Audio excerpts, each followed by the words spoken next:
Hello everyone Gill mentor ਦੇ official YouTube channel ਤੇ ਤੁਹਾਡਾ ਸਵਾਗਤ ਹੈ। ਪੰਜਾਬ ਪਟਵਾਰੀ ਐਗਜ਼ਾਮੀਨੇਸ਼ਨ ਦੇ ਅਕਾਊਂਟਸ ਦਾ ਲੈਕਚਰ ਅੱਜ ਅਸੀਂ 51 ਦੇਖਣ ਲੱਗੇ ਹਾਂ। ਅੱਜ ਅਸੀਂ ਨਾਨ ਪ੍ਰੋਫਿਟ ਆਰਗੇਨਾਈਜੇਸ਼ਨ ਦਾ ਪਾਰਟ 2 ਦੇਖਾਂਗੇ। ਪਾਰਟ 1 ਮੈਂ ਤੁਹਾਨੂੰ ਕੱਲ੍ਹ ਕਰਾ ਚੁੱਕਾ, ਠੀਕ ਹੈ। ਅੱਜ ਇਸ ਵਿੱਚ ਆਪਾਂ ਇੱਕ ਵਾਰੀ ਅਕਾਊਂਟਿੰਗ ਟ੍ਰੀਟਮੈਂਟ ਦੇਖਾਂਗੇ, ਠੀਕ ਹੈ ਨਾ। ਆਪਾਂ ਇੱਕ ਇਨਕਮ ਐਂਡ ਐਕਸਪੈਂਡੀਚਰ ਅਕਾਊਂਟ ਬਣਾ ਕੇ ਦੇਖਾਂਗੇ, ਤੁਹਾਨੂੰ ਐਨ ਕਲੈਰਿਟੀ ਹੋ ਜਾਏਗੀ, ਠੀਕ ਹੈ ਨਾ ਫਰੈਂਡਸ। ਲੈਕਚਰ ਸਟਾਰਟ ਕਰਨ ਤੋਂ ਪਹਿਲਾਂ ਪੰਜਾਬ ਪਟਵਾਰੀ ਐਗਜ਼ਾਮੀਨੇਸ਼ਨ ਨੇ ਤੁਹਾਨੂੰ ਮੌਕ ਟੈਸਟ ਪ੍ਰੋਵਾਈਡ ਕੀਤੇ ਜਾ ਰਹੇ ਨੇ, ਸੈਕਸ਼ਨਲ ਟੈਸਟ ਪ੍ਰੋਵਾਈਡ ਕੀਤੇ ਜਾ ਰਹੇ ਹਨ, ਈ ਬੁੱਕਸ ਪ੍ਰੋਵਾਈਡ ਕੀਤੇ ਜਾ ਰਹੀਆਂ ਨੇ। ਜਿਹੜੇ ਬੱਚੇ ਖਰੀਦਣਾ ਚਾਹੁੰਦੇ ਹਨ ਉਹ www.gillsmentor.test.com ਤੋਂ ਜਾ ਕੇ ਖਰੀਦ ਸਕਦੇ ਹਨ ਅਤੇ ਆਪਣੀ ਤਿਆਰੀ ਨੂੰ ਹੋਰ ਪੱਕਾ ਕਰ ਸਕਦੇ ਹਨ।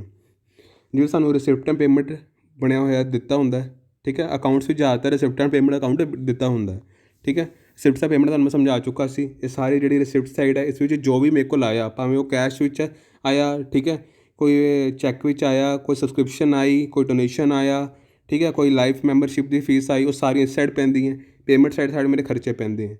ਇਸ ਅਕਾਊਂਟ ਤੋਂ ਮੈਂ ਕੀ ਬਣਾਵਾਂਗਾ, ਇਨਕਮ ਐਂਡ ਐਕਸਪੈਂਡੀਚਰ ਅਕਾਊਂਟ ਬਣਾਵਾਂਗਾ, ਠੀਕ ਹੈ friends. Income and expenditure account ਬਣਾਵਾਂਗਾ। ਇਹ ਕਿਸ 'ਚ ਬਣਦਾ, ਨੋਨ ਪ੍ਰੋਫਿਟ ਆਰਗੇਨਾਈਜੇਸ਼ਨ 'ਚ ਬਣਦਾ। ਜਿਵੇਂ ਆਪਾਂ ਪੀ ਐਨ ਅਕਾਊਂਟ ਬਣਾਉਂਦੇ ਸੀ ਨਾ, ਤਾਂ ਨੋਨ ਪ੍ਰੋਫਿਟ ਆਰਗੇਨਾਈਜੇਸ਼ਨ ਜਿਹੜੇ ਆਪਾਂ ਅਕਾਊਂਟਸ ਕ੍ਰੀਏਟ ਕਰਦੇ ਹਾਂ, ਉਹਦੇ ਵਿੱਚ ਆਪਾਂ ਇਨਕਮ ਐਂਡ ਐਕਸਪੈਂਡੀਚਰ ਅਕਾਊਂਟ ਬਣਾਉਂਦੇ ਹਾਂ, ਠੀਕ ਹੈ ਫਰੈਂਡਸ।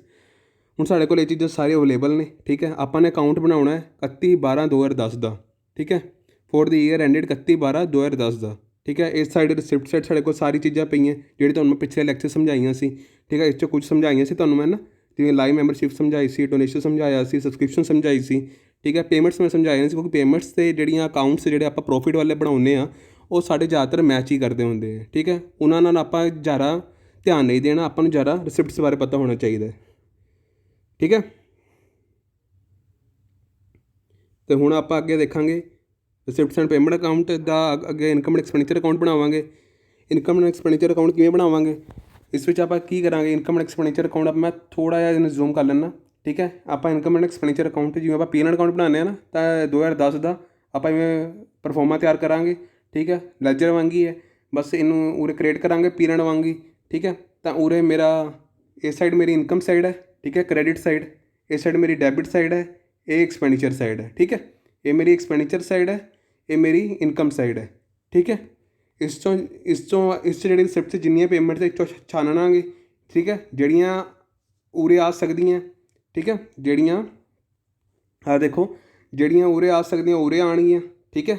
ਇਨਕਮ ਵਿੱਚ ਰਿਸਿਪਟ ਦੀਆਂ ਪੇਮੈਂਟਸ ਦੀਆਂ ਸਾਰੀਆਂ ਉਰੇ ਆਉਣਗੀਆਂ, ਠੀਕ ਹੈ, ਜ਼ਿਆਦਾਤਰ, ਠੀਕ ਹੈ। ਜ਼ਿਆਦਾਤਰ ਕੁਛ ਨਹੀਂ ਵੀ ਆਉਣਗੀਆਂ, ਕਿਉਂਕਿ ਉਹ ਜੇ ਉਹ ਐਕਸਪੈਂਡੀਚਰ ਦਾ ਪਾਰਟ ਨਹੀਂ ਬਣਨਗੀਆਂ, ਕੁਛ ਜਿਹੜੀ ਇਹਨਾਂ 'ਚ ਕੋਈ ਆਈਟਮਸ ਹੋਣਗੀਆਂ, ਉਹ ਮੇਰੀ ਬੈਲੈਂਸ ਸ਼ੀਟ ਦਾ ਐਸੈਟ ਦਾ ਪਾਰਟ ਬਣਨਗੀਆਂ। ਅਤੇ ਉਵੇਂ ਹੀ ਆਪਾਂ ਜਿਵੇਂ ਰਿਸਿਪਟਸ 'ਚ ਜੇ ਮੇਰੇ ਇਹਨਾਂ 'ਚੋਂ ਇਨਕਮ ਦਾ ਕੋਈ ਪਾਰਟ ਨਾ ਬਣੇ, ਠੀਕ ਹੈ, ਇਸ ਇਨਕਮ ਦਾ ਪਾਰਟ ਨਾ ਬਣੇ, ਤਾਂ ਉਹ ਮੇਰਾ ਕਿੱਦਾਂ ਪਾਰਟ ਬਣ ਜਾਂਦਾ, ਲਾਇਬਿਲਟੀਜ਼ ਦਾ ਪਾਰਟ ਬਣ ਜਾਂਦਾ। ਤੁਹਾਨੂੰ ਜਦੋਂ ਪ੍ਰੋਫਿਟ ਐਂਡ ਲੋਸ ਅਕਾਊਂਟ ਕਰਾਇਆ ਸੀ, ਉਦੋਂ ਵਿੱਚ ਮੈਂ ਸਮਝਾਈ ਸੀ ਤੁਹਾਨੂੰ, ਠੀਕ ਹੈ। ਹੁਣ ਸਭ ਤੋਂ ਪਹਿਲੇ ਆਪਾਂ ਦੇਖਾਂਗੇ ਰਿਸਿਪਟ ਸਾਈਡ, ਠੀਕ ਹੈ। ਆਪਾਂ ਨੂੰ ਰਿਸਿਪਟਸ ਦਿੱਤੀਆਂ ਹੋਈਆਂ, ਸਾਨੂੰ 3 ਤਰ੍ਹਾਂ ਦੀ ਦਿੱਤੀਆਂ ਹੋਈਆਂ, 2009 ਦੀਆਂ, 10 ਦੀਆਂ, 11 ਦੀਆਂ। ਆਪਾਂ ਕਿੱਦਾਂ ਬਣਾ ਰਹੇ ਹਾਂ, ਸਾਲ ਐਂਡਿਡ ਦਾ 31/12/2010 ਦਾ। ਤਾਂ ਆਪਾਂ 2010 ਦੀ ਸਬਸਕ੍ਰਿਪਸ਼ਨ ਪਾ ਦਾਂਗੇ, ਉਰੇ 18,000 ਹੈ, ਤਾਂ ਆਪਾਂ ਉਰੇ 18,000, ਤਾਂ ਸਾਨੂੰ ਪਤਾ ਸਬਸਕ੍ਰਿਪਸ਼ਨ ਸਾਡੀ ਇਨਕਮ ਹੁੰਦੀ ਹੈ, ਤਾਂ ਆਪਾਂ ਸਬਸਕ੍ਰਿਪਸ਼ਨ ਸਾਈਡ ਪਾ ਦਾਂਗੇ 18,000 ਰੁਪਏ, ਠੀਕ ਹੈ। ਅੱਗੇ ਹੈਗੀ ਕੋਈ ਸੇਲ ਹੋਈ ਹੈ ਇਨਵੈਸਟਮੈਂਟ ਦੀ, ਠੀਕ ਹੈ। ਇਹ ਮੇਰੇ ਇੱਕ ਤਰ੍ਹਾਂ ਦੀ ਰਿਸਿਪਟ ਹੈ, ਮੇਰੇ ਕੋਲ ਕੁਛ ਪੈਸੇ ਆਏ ਹੋਣੇ, ਮਗਰ ਉਹਦੀ ਬੁੱਕ ਵੈਲਿਊ ਦਿੱਤੀ ਹੋਈ ਹੈ 1500, ਅਤੇ ਸੇਲ ਕਿੰਨੀ ਦੀ ਹੋਈ ਹੈ, 2000 ਦੀ। ਮੈਨੂੰ ਐਕਚੁਅਲ 'ਚ ਕਿੰਨੀ ਇਨਕਮ ਹੋਈ ਹੋਣੀ, ਮੈਨੂੰ ਦੱਸੋ। 2000 'ਚੋਂ ਮੈਂ ਇਨਕਮ ਐਂਡ ਐਕਸਪੈਂਡੀਚਰ ਅਕਾਊਂਟ ਬਣਾ ਰਿਹਾ, ਠੀਕ ਹੈ। 2000 'ਚੋਂ 1500 ਬੁੱਕ ਵੈਲਿਊ ਹੈ, ਠੀਕ ਹੈ। ਉਸ ਇਨਵੈਸਟਮੈਂਟ ਦੀ 1500 ਰੁਪਇਆ ਬੁੱਕ ਵੈਲਿਊ ਹੈ, ਤਾਂ ਕਿੰਨੀ ਹੋਈ, 500 ਹੋਈ ਨਾ। ਤਾਂ 500 ਹੀ ਮੇਰੀ ਇਨਕਮ ਹੋਈ, 500 ਹੀ ਪਾਵਾਂਗਾ ਮੈਂ, ਠੀਕ ਹੈ। 500 ਹੀ ਪਾਵਾਂਗਾ, ਉਰੇ ਮੈਂ ਪਾ ਦਾਂਗਾ 500, ਠੀਕ ਹੈ। ਉਸ ਤੋਂ ਇਲਾਵਾ ਡੋਨੇਸ਼ਨ, ਜਿਹੜੀ ਡੋਨੇਸ਼ਨ ਹੈ 1500, ਠੀਕ ਹੈ। ਇਹ ਵੀ ਮੇਰੀ ਇਨਕਮ ਹੈ, ਇਹ ਵੀ ਮੈਂ 1500 ਪਾ ਦਾਂਗਾ। ਉਰੇ ਕੋਈ ਸਪੈਸੀਫਿਕ ਡੋਨੇਸ਼ਨ ਤਾਂ ਨਹੀਂ ਲਿਖਿਆ, ਜੇ ਉਹਦੇ ਸਪੈਸੀਫਿਕ ਡੋਨੇਸ਼ਨ ਲਿਖਿਆ ਹੁੰਦਾ ਉਹ ਲਾਇਬਿਲਟੀ ਸਾਈਡ ਚਲਾ ਜਾਂਦਾ, ਠੀਕ ਹੈ। ਮਗਰ ਉਰੇ ਇਕੱਲਾ ਡੋਨੇਸ਼ਨ ਲਿਖਿਆ, ਤਾਂ ਉਰੇ ਮੈਂ ਇਨਕਮ ਸਾਈਡ ਪਾ ਦਾਂਗਾ, ਠੀਕ ਹੈ। ਉਸ ਤੋਂ ਬਾਅਦ ਲਾਈਫ ਮੈਂਬਰਸ਼ਿਪ ਫੀਸ, ਇਹ ਹਮੇਸ਼ਾ ਮੇਰੀ ਇਨਕਮ ਕਦੀ ਹੋ ਨਹੀਂ ਸਕਦੀ, ਠੀਕ ਹੈ। ਇਹ ਮੇਰੀ ਇਨਕਮ ਦਾ ਪਾਰਟ ਨਹੀਂ ਹੋ ਸਕਦਾ। ਕਿਸੇ ਦੀ ਜਿਹੜੀ ਲਾਈਫ ਮੈਂਬਰਸ਼ਿਪ ਫੀਸ ਹੈ, ਉਹ ਮੇਰੀ ਕਦੀ ਇਨਕਮ ਦਾ ਪਾਰਟ ਨਹੀਂ ਹੋ ਸਕਦਾ। ਮੈਂ ਉਸ ਨੂੰ ਫੈਸਿਲਿਟੀਜ਼ ਪ੍ਰੋਵਾਈਡ ਕਰਾਂਗਾ, ਠੀਕ ਹੈ। ਇਹ ਮੇਰੀ ਡਿਊਟੀ ਬਣੇਗੀ, ਉਹਦੀ ਇੱਕ ਫੀਸ ਹੈ, ਤਾਂ ਉਹ ਮੇਰੀ ਕਦੀ ਇਨਕਮ ਦਾ ਪਾਰਟ ਨਹੀਂ ਹੋ ਸਕਦਾ। ਇਹ ਮੇਰੀ ਲਾਇਬਿਲਟੀ ਸਾਈਡ ਜਾਏਗਾ, ਠੀਕ ਹੈ। ਬੈਲੈਂਸ ਸ਼ੀਟ ਵਿੱਚ ਜਿਹੜੀ ਦੋ ਸਾਈਡ ਬਣਦੀਆਂ, ਉਹਦੀ ਲਾਇਬਿਲਟੀ ਸਾਈਡ ਜਾਏਗਾ, ਠੀਕ ਹੈ ਫਰੈਂਡਸ। ਤਾਂ ਉਰੇ ਮੈਂ ਡੋਨੇਸ਼ਨ ਕੱਲੀ ਪਾਵਾਂਗਾ, ਲਾਈਫ ਮੈਂਬਰਸ਼ਿਪ ਫੀਸ ਨਹੀਂ ਪਾਵਾਂਗਾ, ਠੀਕ ਹੈ ਨਾ। ਉਹੀ ਰੂਲ ਲੱਗ ਗਿਆ ਨਾ ਉਰੇ, ਕਿ ਇਸ 'ਚੋਂ ਜਿਹੜੀ ਸਾਈਡ ਇਨਕਮ, ਜਿਹੜੀ ਉਰੇ ਰਿਸਿਪਟਸ ਦੀ ਕੋਈ ਵੀ ਐਸਾ ਅਕਾਊਂਟ ਹੈ ਜੋ ਮੇਰਾ ਇਨਕਮ 'ਚ ਨਹੀਂ ਆ ਰਿਹਾ ਉਹ ਮੇਰਾ ਹਮੇਸ਼ਾ ਕਿੱਥੇ ਚਲਾ ਜਾਂਦਾ asset liability side balance sheet ਦੀ, ਠੀਕ ਹੈ, balance sheet the liability side.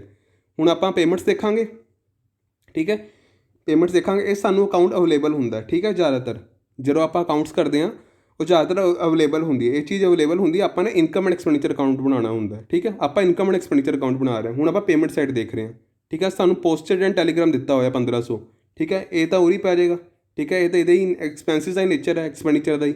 Salaries and wages ਦਿੱਤੀਆਂ ਹੋਈਆਂ ਦੋ ਤਰ੍ਹਾਂ ਦੀਆਂ, 2010 ਦੀਆਂ ਅਤੇ 11 ਦੀਆਂ। ਆਪਾਂ ਨੇ 2010 ਦੀਆਂ ਲੈਣੀਆਂ ਕਿਉਂਕਿ ਆਪਾਂ 2010 ਦਾ ਅਕਾਊਂਟ ਕ੍ਰੀਏਟ ਕਰ ਰਹੇ ਹਾਂ। ਮੈਂ 2010 ਦਾ ਲੈ ਲਾਂਗਾ 4800 ਰੁਪਇਆ, ਉਰੇ ਪਾਤਾ, ਠੀਕ ਹੈ। ਉਸ ਤੋਂ ਬਾਅਦ ਮਿਸਲੇਨੀਅਸ ਐਕਸਪੈਂਸਿਸ ਦਿੱਤੇ ਹੋਏ ਹੈ 700 ਰੁਪਇਆ, ਉਹ ਮੈਂ ਉਰੇ ਪਾ ਦਾਂਗਾ, ਠੀਕ ਹੈ।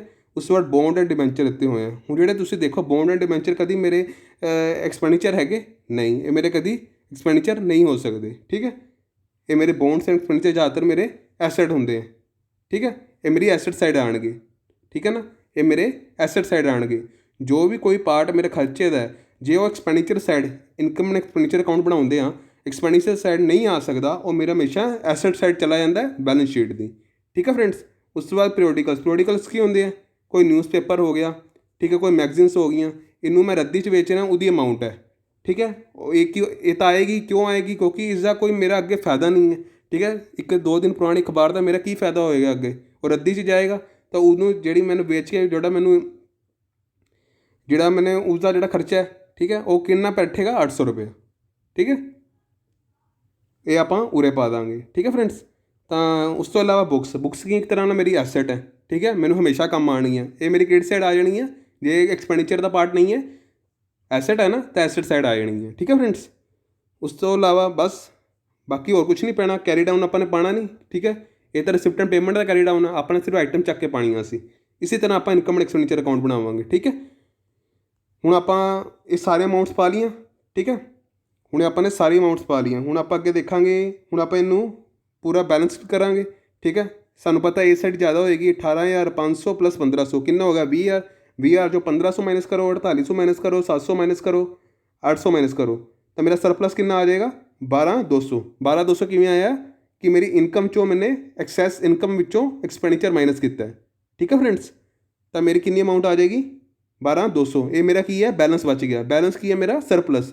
ਆਪਾਂ ਪ੍ਰੋਫਿਟ ਐਂਡ ਲੋਸ 'ਚ ਕੀ ਦੇਖਦੇ ਸੀ? ਪ੍ਰੋਫਿਟ ਕੱਢਦੇ ਸੀ ਜਾਂ ਲੋਸ ਕੱਢਦੇ ਸੀ। ਮਗਰ ਆਪਾਂ ਜਦੋਂ ਇਨਕਮ ਐਕਸਪੈਂਡੀਚਰ ਅਕਾਊਂਟ ਬਣਾ ਰਹੇ ਹਾਂ ਤਾਂ ਮੈਂ ਹਮੇਸ਼ਾ ਕੀ ਲਵਾਂਗਾ? ਜਾਂ ਤਾਂ ਮੈਨੂੰ ਮੁਨਾਫਾ, ਜਾਂ ਤਾਂ ਮੈਨੂੰ ਇਨਕਮ ਹੋ ਰਹੀ ਹੈ, ਠੀਕ ਹੈ, ਜਾਂ ਤਾਂ ਮੇਰੀ ਇਨਕਮ ਵੱਧ ਐਕਸਪੈਂਡੀਚਰ ਨਾਲੋਂ, ਤਾਂ ਮੈਂ ਸਰਪਲਸ ਲਿਖਾਂਗਾ। ਜੇ ਮੇਰੇ ਐਕਸਪੈਂਡੀਚਰ ਵੱਧ ਹੈ ਇਨਕਮ ਨਾਲੋਂ ਤਾਂ ਮੈਂ ਡੈਫੀਸਿਟ ਲਿਖਾਂਗਾ, ਠੀਕ ਹੈ। ਕੀ ਲਿਖਾਂਗਾ? ਡੈਫੀਸਿਟ। ਇਹ 'ਚ ਕੀ ਪਾਰਟ ਆਉਂਦਾ? ਸਰਪਲਸ ਅਤੇ ਡੈਫੀਸਿਟ, ਠੀਕ ਹੈ ਨਾ ਫਰੈਂਡਸ। ਤਾਂ ਉਹਦੇ ਮੈਂ ਟੋਟਲ ਕਰ ਦਾਂਗਾ, ਠੀਕ ਹੈ ਨਾ ਫਰੈਂਡਸ। ਇਹ ਬਣਦਾ ਮੇਰਾ ਇਨਕਮ ਐਂਡ ਐਕਸਪੈਂਡੀਚਰ ਅਕਾਊਂਟ, ਇਸ ਤਰ੍ਹਾਂ ਬਣਦਾ। ਤੁਹਾਨੂੰ ਕਦੇ ਵੀ ਨਾ ਇਹ ਕੋਈ ਨਾ ਤਾਂ ਕੋਈ ਤੁਹਾਨੂੰ ਅਕਾਊਂਟ ਬਣਾ ਕੇ ਦੇਖਣਗੇ, ਨਾ ਤੁਹਾਨੂੰ ਕੋਈ ਰਿਸਿਪਟਾਂ ਪੇਮੈਂਟ ਦੀਆਂ ਕੋਈ ਆਈਟਮਾਂ ਪਵਾ ਕੇ ਦੇਖਣਗੇ। ਐਵੇਂ ਕੁਛ ਨਹੀਂ ਕ੍ਰੀਏਟ ਕਰਨਾ ਆਪਾਂ ਨੂੰ ਸਿਰਫ ਕੀ ਆਏਗਾ? MCQs ਆਉਣਗੇ। ਤੁਹਾਨੂੰ ਇਹ ਪੁੱਛਿਆ ਹੋਏਗਾ ਕਿ ਸਰਪਲਸ ਐਂਡ ਡੈਫੀਸਿਟ ਕਿਸ ਦਾ ਪਾਰਟ ਹੈ? ਉਹ ਕਹਿੰਦੇ ਇਨਕਮ ਐਂਡ ਐਕਸਪੈਂਡੀਚਰ ਦਾ ਪਾਰਟ ਹੈ। Surplus and deficit income and expenditure ਦਾ ਪਾਰਟ ਹੈ, ਠੀਕ ਹੈ। ਇਸ ਤਰ੍ਹਾਂ ਦੇ MCQs ਪੁੱਛੇ ਜਾਣਗੇ। ਜੇ ਤੁਹਾਨੂੰ ਮੈਂ ਸਿੱਧਾ ਕਰਾ ਦੇਵਾਂ ਥਿਓਰੀਟਿਕਲ ਐਸਪੈਕਟ ਵਿੱਚ ਤਾਂ ਤੁਹਾਨੂੰ ਜ਼ਿਆਦਾ ਸਮਝ ਨਹੀਂ ਆਉਣਾ। ਉਹਦੇ ਤੁਹਾਨੂੰ ਪਤਾ ਲੱਗ ਗਿਆ ਕਿ ਇਸ 'ਚੋਂ ਮੈਂ ਇਹਨੂੰ ਮਾਈਨਸ ਕੀਤਾ ਤਾਂ ਹੀ ਮੇਰਾ ਸਰਪਲਸ ਆਇਆ, ਠੀਕ ਹੈ। ਉਹਦੇ ਮੈਂ ਸਰਪਲਸ ਲੈਣਾ। P&L ਅਕਾਊਂਟ ਜਿਹੜਾ ਮੈਂ ਨੋਰਮਲ ਜਿਹੜਾ ਬਿਜ਼ਨਸ 'ਚ ਜਿਹੜਾ ਪ੍ਰੋਫਿਟ ਕੱਢਣਾ ਹੁੰਦਾ ਉਸ 'ਚ ਮੈਂ ਕੀ ਲੈਣਾ ਹੁੰਦਾ? ਨੈਟ ਪ੍ਰੋਫਿਟ ਜਾਂ ਲੋਸ ਲੈਣਾ ਹੁੰਦਾ। ਮਗਰ ਉਰੇ ਮੈਂ ਸਰਪਲਸ ਅਤੇ ਡੈਫੀਸਿਟ ਲੈਣਾ ਹੁੰਦਾ। ਸਾਨੂੰ ਇਹ ਵੀ ਪਤਾ ਲੱਗ ਗਿਆ ਸਬਸਕ੍ਰਿਪਸ਼ਨ ਮੇਰੀਆਂ ਇਨਕਮ ਹੋ ਸਕਦੀਆਂ, ਠੀਕ ਹੈ, ਡੋਨੇਸ਼ਨ ਮੇਰੀ ਇਨਕਮ ਹੋ ਸਕਦੀਆਂ ਜੇ ਸਪੈਸੀਫਿਕ ਨਹੀਂ ਹੈ, ਠੀਕ ਹੈ। ਸਾਨੂੰ ਇਹ ਵੀ ਪਤਾ ਲੱਗ ਗਿਆ ਕਿ ਜਿਹੜੇ ਬੌਂਡ ਐਂਡ ਡਿਬੈਂਚਰ ਹੈ ਉਹ ਐਸੈਟ ਦਾ ਪਾਰਟ ਹੈ, ਠੀਕ ਹੈ। ਬੁੱਕਸ ਜਿਹੜੀਆਂ ਮੇਰੀ ਐਸੈਟ ਦਾ ਪਾਰਟ ਹੈ, ਠੀਕ ਹੈ। ਐਸੇ ਚੀਜ਼ਾਂ ਜੋ ਮੇਰੀ ਇਨਕਮ ਦਾ ਪਾਰਟ ਨਹੀਂ ਬਣ ਸਕਦੀਆਂ ਉਹ ਮੇਰੀ ਐਸੈਟ ਦਾ ਪਾਰਟ ਬਣਨਗੀਆਂ, ਠੀਕ ਹੈ। ਸਾਨੂੰ ਇਹ ਪਤਾ ਲੱਗ ਗਿਆ ਨਾ। ਸਾਨੂੰ ਇਹ ਵੀ ਪਤਾ ਲੱਗ ਗਿਆ ਜਿਹੜੀ ਲਾਈਵ ਮੈਂਬਰਸ਼ਿਪ ਹੈ ਉਹ ਲਾਇਬਿਲਿਟੀ ਦਾ ਪਾਰਟ ਹੈ, ਠੀਕ ਹੈ ਨਾ ਫਰੈਂਡਸ। ਸੋ ਆਪਾਂ ਨੇ ਉਰੇ ਇਹ ਦੇਖਣਾ ਹੁੰਦਾ। ਸੋ ਹੁਣ ਆਪਾਂ ਕੁਝ ਪ੍ਰੈਕਟਿਸ ਕਰਾਂਗੇ MCQs ਦੀ, ਠੀਕ ਹੈ। ਹੁਣ receipt and payment account generally shows Ki show ਕਰਦਾ? ਉਹ ਡੈਬਿਟ ਬੈਲੈਂਸ, ਸਰਪਲਸ ਔਰ deficit, credit balance, capital fund. ਦੱਸੋ।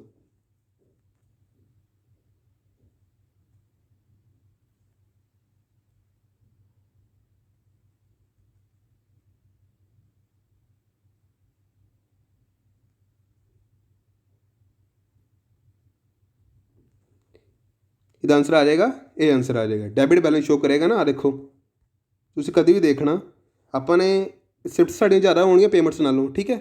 ਤਾਂ ਉਹਦੇ ਮੈਂ ਕੈਰੀ ਡਾਊਨ 'ਚ 16000 ਉਹਦਾ ਕੈਰੀ ਡਾਊਨ ਪਾਤਾ ਕਿਉਂਕਿ ਇਹ ਸਾਈਡ ਜਾ ਰਿਹਾ ਸੀ ਇਹਦੇ ਨਾਲੋਂ। ਜਦੋਂ ਇਹ 'ਚੋਂ ਇਹਨੂੰ ਮਾਈਨਸ ਕੀਤੀ ਤਾਂ ਇੰਨਾ ਕੈਰੀ ਡਾਊਨ ਆ ਗਿਆ।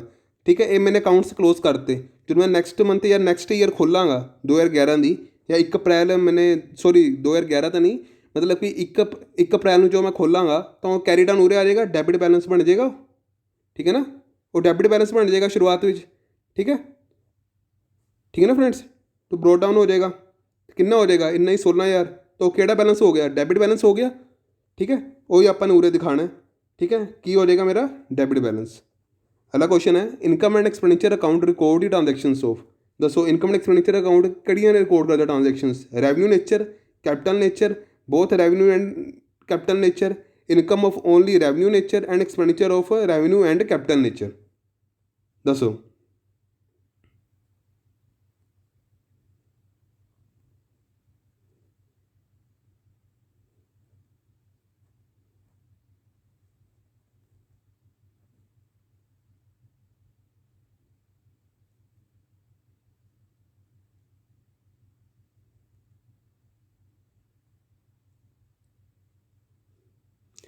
ਇਹਦਾ ਆਨਸਰ ਤੁਸੀਂ ਮੈਨੂੰ ਕਮੈਂਟ ਸੈਕਸ਼ਨ ਵਿੱਚ ਦੇਣਾ। ਠੀਕ ਹੈ, ਜੇ ਤੁਹਾਨੂੰ ਨਹੀਂ ਵੀ ਪਤਾ ਲੱਗਿਆ ਤਾਂ ਵੀ ਤੁਸੀਂ ਆਪਣਾ ਪੁੱਛਣਾ, ਜੇ ਤੁਹਾਨੂੰ ਕੋਈ ਗਲਤੀ ਲੱਗੇ, ਤੁਹਾਨੂੰ ਕੁਛ ਕਨਫਿਊਜ਼ਨ ਹੋਵੇ ਤਾਂ ਵੀ ਪੁੱਛਣਾ। ਠੀਕ ਹੈ, ਮੈਂ ਰਿਪਲਾਈ ਕਰਾਂਗਾ। ਅਗਲਾ ਕੁਐਸਚਨ ਹੈ income and expenditure accounts reveal Ki reveal ਕਰਦਾ ਹੈ, surplus and efficiency, net profit, cash in hand, capital account. दसो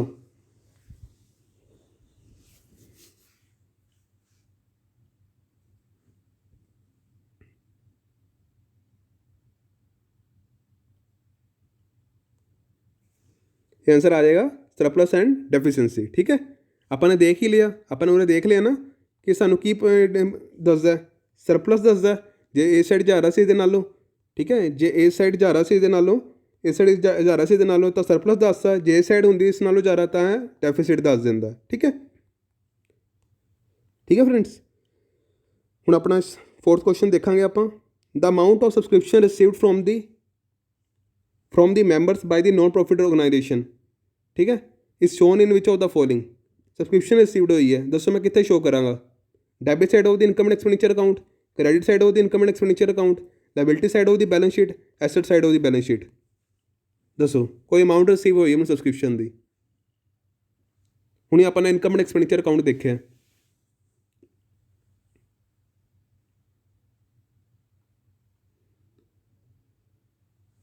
ये आप शो करा कि शो करा credit side of the income and expenditure account. आपने हुणी देखिया ना, आ देखो आपने हुणी देखिया सबसक्रिप्शन देखिए आपने, क्रेडिट साइड शो कर रहे हैं, ये क्रेडिट साइड है, ये डेबिट साइड है।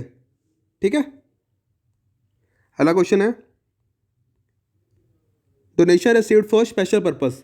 सानू कोई डोनेशन रिसीव्ड हुई है स्पेशल परपस ली, should be credit to income and expenditure account, should be credit to separate account and shown in balance sheet, should be shown in the asset side, should not be recorded at all. दसो कोई specific donation received हुई है और मैं कितने दस करांगा। दसो तुहानू मैं पिछले लैक्चर च समझाया भी सी कि आप दो चीज़ां करते हैं, तुहानू मैं हिंट भी देता।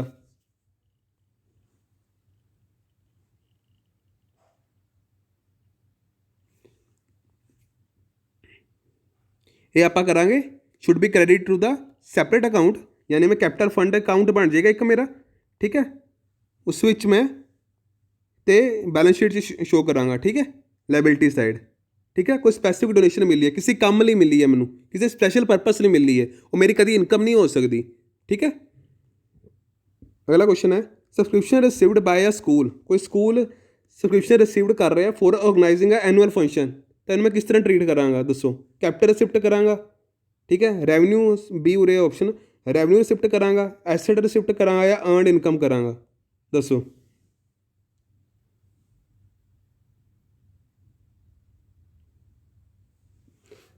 सानू सबसक्रिप्शन रिसीव्ड हुई है ऑर्गेनाइजिंग दी एनुअल फंक्शन, कोई एनुअल फंक्शन ऑर्गेनाइज करना, उधर ही सानू सबसक्रिप्शन रिसीव्ड हुई है। दसो यानी कि स्पैसिफिक है, जे स्पैसिफिक है तो हमेशा मेरी किस आ जाएगी, कैपिटल रिसिप्ट आ जाएगी। कैपिटल रिसिप्ट आ जाएगी ना, क्योंकि एक तरह की मेरी लायबिलिटी बन गई, कोई स्पैसिफिक परपस लिए मिली है, मैंने ऑर्गेनाइज करना कोई एनुअल फंक्शन, उहदे लिए मैंने सबसक्रिप्शन मिली है किसी स्कूल में। ठीक है, एक एग्जाम्पल है। ठीक है, अगला क्वेश्चन है the amount of entrance fees received by a non profit organisation. Gift है, it is the received regularly, कोई रेगुलरली आप रिसीव कर रहे हैं, तो दसो मैं कितने शो करांगा, liability side of balance sheet, asset side of balance sheet, debit side of the income and expenditure account, credit side of the income and expenditure account? ਦੱਸੋ।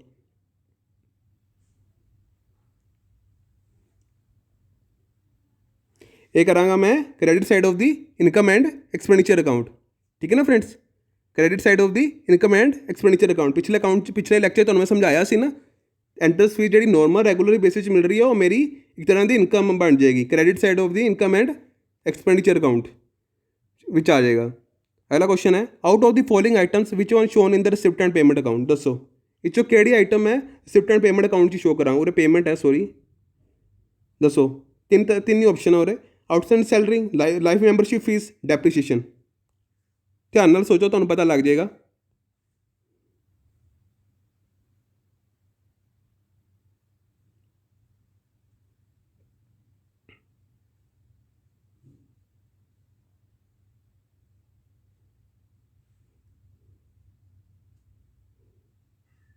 ਇਹ ਆਂਸਰ ਆ ਜਾਏਗਾ, ਕਿਹੜਾ ਆ ਜਾਏਗਾ ਆਂਸਰ?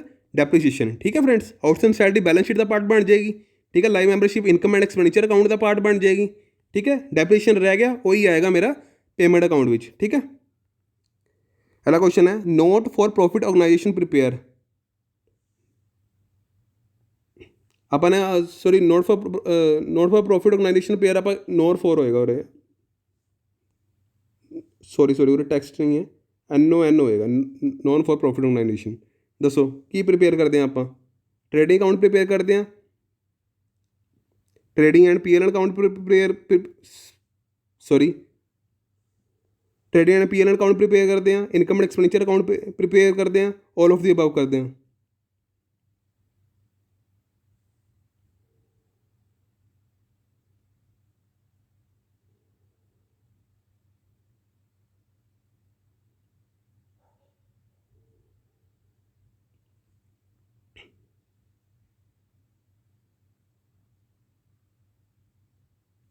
और आंसर आ जाएगा सी ऑप्शन, ठीक है फ्रेंड्स। केड़ा ऑप्शन आ जाएगा? C option. अगला क्वेश्चन है, the receipts and payment account is the summary of. जी रिसिप्ट्स एंड पेमेंट अकाउंट होंगी है, कादी समरी होंगी है? दसो। Debits and credit side of the ledger accounts, cash receipts and payments, expenses and incomes, assets and liabilities. दसो, तुहानूं मैं पिछले लैक्चर समझाया सी किहड़ी समरी होंगी है जी मेरे को रिसिप्ट एंड पेमेंट दित्ती होंगी है। आपां ने उपर देखिया ना, आ देखो आपां ने उपर देखिया आ रहा, आपां ने ये चीज़ देखी है, ये किहड़ी समरी है? दसो मैनूं। पिछले लैक्चर तुहानूं मैं एक वो भी जनरल दी लैजर दियां वो भी देखिया सी आपां ने, ट्रांजैक्शनस भी देखिया सी आपां ने, ठीक है। उसनूं देखदे होए तुसीं दसो मैनूं उरे आपां नूं काहदी समरी है?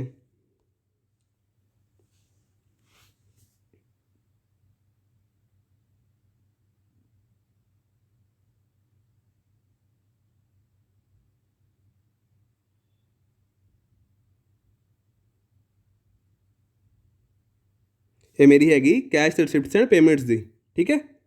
अपन ऊपर देखा सी ना, तुहानूं पिछले लैक्चर भी दस्सिया सी, कोई कैश रिसिप्ट च मैनूं कोई भी पेमेंट हो रही है, कोई डोनेशन दी हो रही है, कोई सबसक्रिप्शन दी हो रही है, ठीक है, ये सारी मेरियां रिसिप्ट साइड चली जाती है, मैं उसनूं एक रिसिप्ट साइड का पार्ट बना लेना, ठीक है। अगला क्वेश्चन है, receipts and payment account is the receipts and payment account की है? दसो किहड़े रूल विच आउंदा है? परसनल अकाउंट के रूल च आउंदा है, नॉमिनल अकाउंट के रूल च आएगा, रियल अकाउंट के रूल च आएगा, रियल एंड नॉमिनल अकाउंट के रूल च आएगा?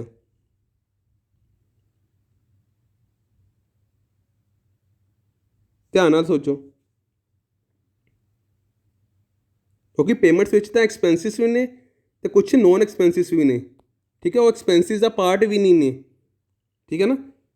तो उसनूं देखदे होए तुसीं ध्यान नाल सोचो की आएगा, किहड़ा रूल का पार्ट होएगा? जिहड़े साडे तीन रूल है, गोल्डन रूल है, real account, nominal account, personal account, तो दसो वो किहदा पार्ट बनेगा? वो बनेगा रियल अकाउंट का, ठीक है। ये की कहंदा है, debit words comes in, receipt च सारियां कम्स इन किहड़ी आ जानियां, सारियां ट्रांजैक्शनस आ जानियां, ते क्रेडिट वर्ड्स गोज आउट, ठीक है। तो पेमेंट साइड आ जानी है, ठीक है ना फ्रेंड्स। तुसीं उरे कहोगे आपां तां nominal account debit and all expenses हो सकता सी, मगर तुहानूं पहले ही कह चुका पेमेंट्स विच एक्सपेंसिस भी ने कुछ प्लस नॉन एक्सपेंसिस भी ने, ठीक है। जिहड़े नॉन एक्सपेंसिस ने वो किहड़ा पार्ट बन जाते हैं? एसेट का पार्ट बन जाते हैं, ठीक है। एसेट का पार्ट बन जाते हैं ना, आपने देखा सी, तुहानूं मैं दस दिना उरे आ देखो, ਆਪਾਂ ਨੇ ਬੌਂਡਸ ਦੇਖੇ ਸੀ, ਡਿਬੈਂਚਰਸ ਦੇਖੇ ਸੀ, ਠੀਕ ਹੈ, ਬੁੱਕਸ ਦੇਖੀਆਂ ਸੀ, ਪੇਮੈਂਟ ਸਾਈਡ ਦਾ ਹੀ ਆਪਾਂ ਨੇ ਪਾਈ ਹੈ।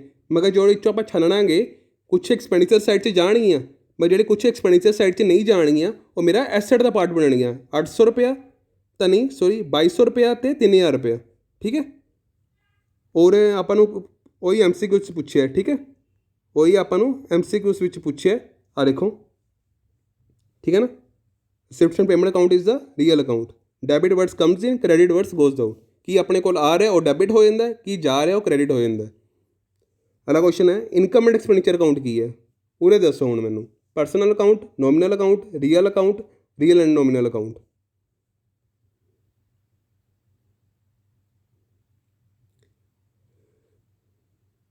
ਇਹ ਹੋ ਜਾਏਗਾ, ਦੱਸੋ, ਇਹ ਹੋ ਜਾਏਗਾ ਨੋਮੀਨਲ ਅਕਾਊਂਟ, ਠੀਕ ਹੈ ਫਰੈਂਡਸ।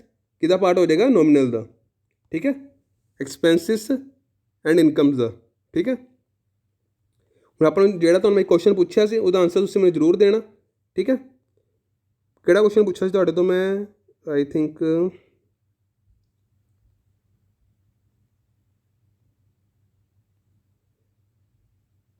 ਆ ਰਿਹਾ, ਦੱਸੋ ਇਹ ਕੁਐਸਚਨ ਤੁਸੀਂ ਮੈਨੂੰ ਕਮੈਂਟ ਸੈਕਸ਼ਨ ਵਿੱਚ ਜ਼ਰੂਰ ਦੱਸਣਾ, ਠੀਕ ਹੈ। ਆਪਾਂ ਨੇ ਅਜੇ ਸਾਡਾ ਨੋਨ ਪ੍ਰੋਫਿਟ ਆਰਗੇਨਾਈਜੇਸ਼ਨ ਵਾਲਾ ਪਾਰਟ ਪੂਰਾ ਹੋ ਗਿਆ, ਠੀਕ ਹੈ। ਤੁਹਾਨੂੰ ਮੈਂ ਪੂਰਾ ਸਮਝਾਤਾ ਅਤੇ ਤੁਹਾਨੂੰ MCQs ਵੀ ਦੱਸਦੇ। ਹੁਣ ਆਪਾਂ ਜਿਹੜਾ ਨੈਕਸਟ ਲੈਕਚਰ ਹੋਏਗਾ ਉਹ ਕੋਸਟ ਅਕਾਊਂਟਿੰਗ ਉੱਪਰ ਹੋਏਗਾ, ਉਸਦੇ ਕੁਛ ਜਿਹੜੇ ਟੌਪਿਕਸ ਰਹਿ ਗਏ ਉਹਦੇ ਉੱਪਰ ਹੋਏਗਾ, ਠੀਕ ਹੈ ਫਰੈਂਡਸ। ਸੋ ਆਪਣਾ ਕੰਟਰੀਬਿਊਸ਼ਨ ਜ਼ਰੂਰ ਦੇਣਾ, ਜੋ ਤੁਹਾਨੂੰ ਮੈਂ ਕੁਐਸਚਨ ਪੁੱਛਿਆ ਉਹਦਾ ਆਨਸਰ ਮੈਨੂੰ ਜ਼ਰੂਰ ਦੇਣਾ, ਠੀਕ ਹੈ ਫਰੈਂਡਸ। ਬਾਕੀ ਹੁਣ ਆਪਾਂ ਕੱਲ੍ਹ ਮਿਲਾਂਗੇ। ਜੇ ਮੇਰਾ ਲੈਕਚਰ ਅੱਛਾ ਲੱਗਿਆ ਹੋਵੇ ਕਿਰਪਾ ਕਰਕੇ ਲਾਈਕ ਕਰਿਓ, ਠੀਕ ਹੈ, ਸ਼ੇਅਰ ਕਰ ਦਿਓ, ਠੀਕ ਹੈ ਨਾ, ਸ਼ੇਅਰ ਜ਼ਰੂਰ ਕਰਿਓ, ਠੀਕ ਹੈ। ਤੁਹਾਨੂੰ ਮੈਂ ਇੱਕ ਕੰਸੈਪਟ ਦੀ ਪੂਰੀ ਤਿਆਰੀ ਕਰਾ ਰਿਹਾ ਤਾਂ ਤੁਹਾਡੀ ਵੀ ਰਿਸਪੋਂਸੀਬਿਲਿਟੀ ਬਣਦੀ ਹੈ ਤੁਸੀਂ ਇਸ ਨੂੰ ਵੱਧ ਤੋਂ ਵੱਧ ਸ਼ੇਅਰ ਕਰੋ, ਬਾਕੀ ਬੱਚਿਆਂ ਤੱਕ ਵੀ ਪਹੁੰਚਾਓ ਨਾ, ਠੀਕ ਹੈ ਨਾ ਫਰੈਂਡਸ। So thank you.